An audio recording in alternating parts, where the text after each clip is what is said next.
We have always invested a lot of resources in strengthening corporate governance over the years. So we will continue with these efforts moving forward. Of course, from year to year, as we uncover certain details and facts in the operating environment, we will perhaps focus on those areas. But the underlying efforts at corporate governance will always continue. But I think one of the things that I want to stress here is that corporate governance is not and cannot be the sole responsibility of the regulators.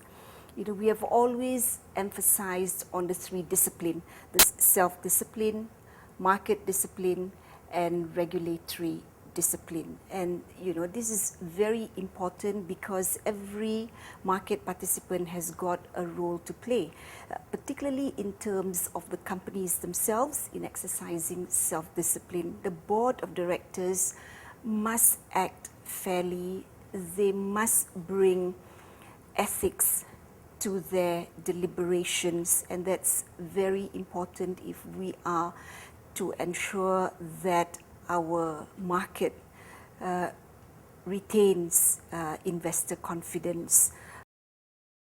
I think there is no substitute for conscience and ethics.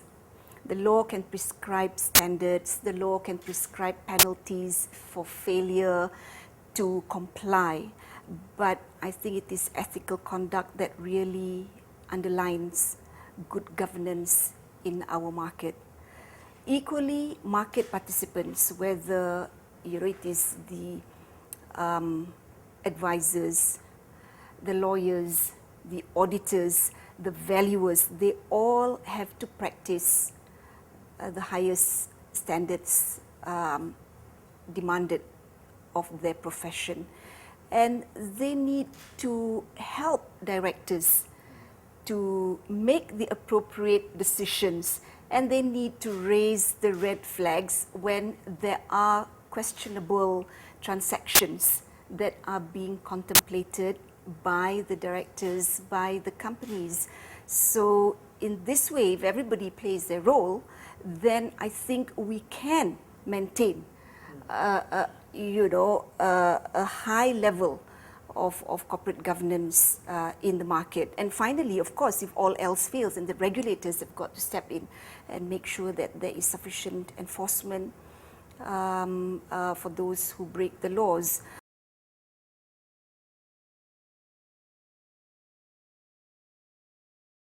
Well, as I've mentioned just now, this is something that we do on an ongoing basis. I think intensive engagement with stakeholders is a regulatory tool that we employ on an ongoing basis, and we will continue to do so because we find that that's quite effective in terms of alerting the companies and their top management that we are keeping an eye on what is happening in the company.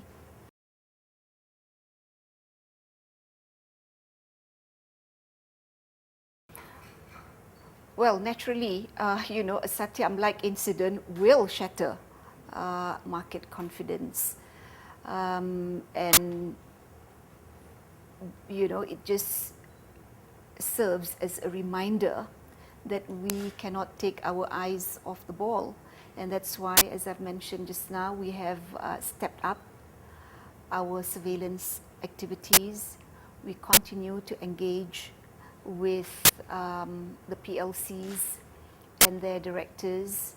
We will keep a lookout for and scrutinize transactions in the market under pursued by or disclosed by or announced by companies to make sure that these transactions do not compromise the interests of the companies and the interests of the minority shareholders.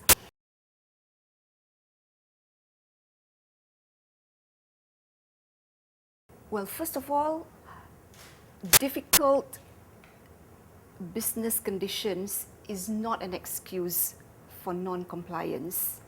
I think to the contrary, if companies were to comply with good corporate governance practices, it would, in the long run, help them to ensure their profitable sustainability.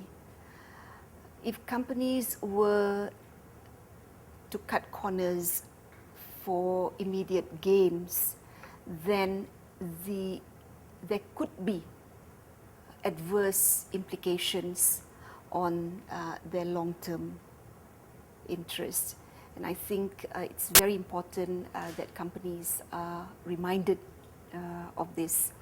It's also important, as I've mentioned just now, that boards of directors and senior management make sure that they are fair, that they act with a conscience, and that decisions that they make are in the best interests of the companies and in the best interests of the minority shareholders. I think these are reminders to boards of directors. It's very important that corporate governance standards are complied with, that it is not a mere box-ticking exercise on the part of directors, and that compliance must not only be in form but also in spirit and substance. And in this regard, I think we have seen many instances of companies ignoring the spirit and substance of the code in particular. Whilst some of the things that they do may not be wrong in law, but still, if you're talking about the substance of corporate governance, then they certainly do not meet the standards. Having said that, I think it's quite important to also point out that there are many companies that have set very high standards in terms of governance. And I think they have set the benchmark for corporate governance practices in the market. And, we certainly encourage them to do so. But equally, there are companies who do not meet such standards.